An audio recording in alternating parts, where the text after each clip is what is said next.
गांव का लड़का मोनू। एक छोटे से गांव में मोनू नाम का एक लड़का रहता था। मोनू बहुत गरीब था, लेकिन दिल से बहुत ईमानदार। उसके पिताजी लकड़ी काटते थे और माँ खेत में काम करती थी। घर की हालत ऐसी थी कि कभी कभी खाने के लिए भी पैसे नहीं होते थे। मोनू हमेशा मुस्कुराता रहता था। उसे अपनी गरीबी पर शर्म नहीं, बल्कि गर्व था कि उसके माँ बाप मेहनत करते हैं। वो गांव के दूसरे बच्चों की तरह चालाकी या झूठ नहीं बोलता था।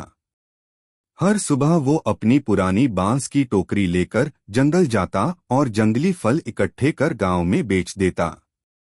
यही उसकी रोजी थी। भाग 2 जंगल का रहस्य। एक दिन जब मोनू जंगल में फल तोड़ रहा था, तभी उसे जंगल के बीचों बीच एक बड़ा पेड़ दिखा जो बाकी पेड़ों से बिल्कुल अलग था। उसके पत्ते सुनहरे थे और तने से हल्की सी चमक निकल रही थी। मोनू ने सोचा, अरे ये कैसा पेड़ है, मैंने तो कभी ऐसा पेड़ नहीं देखा। चलो पास जाकर देखते हैं।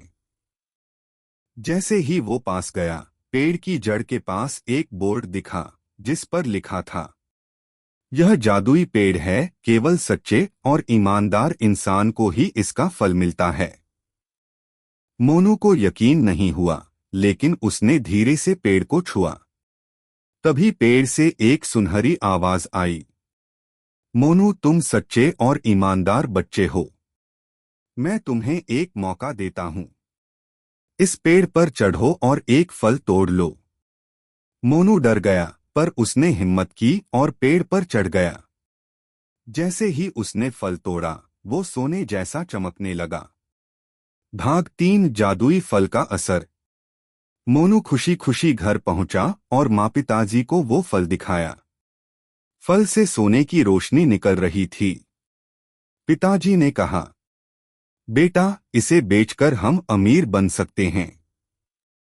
लेकिन माँ बोली, नहीं, पहले इस फल का सच जानना जरूरी है। मोनू ने कहा, माँ ये जादुई पेड़ का फल है, उसने खुद मुझे दिया। अगले दिन मोनू ने फल को गांव के बाजार में बेचने की कोशिश की।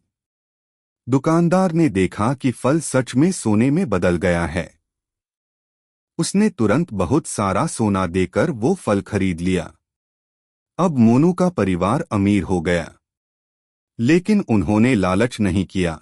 उन्होंने गांव के मंदिर की मरम्मत कराई, स्कूल बनवाया और गरीबों में खाना बांटा। भाग 4 लालची हरिया का लोभ।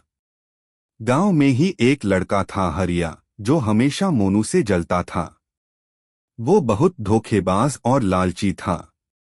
जब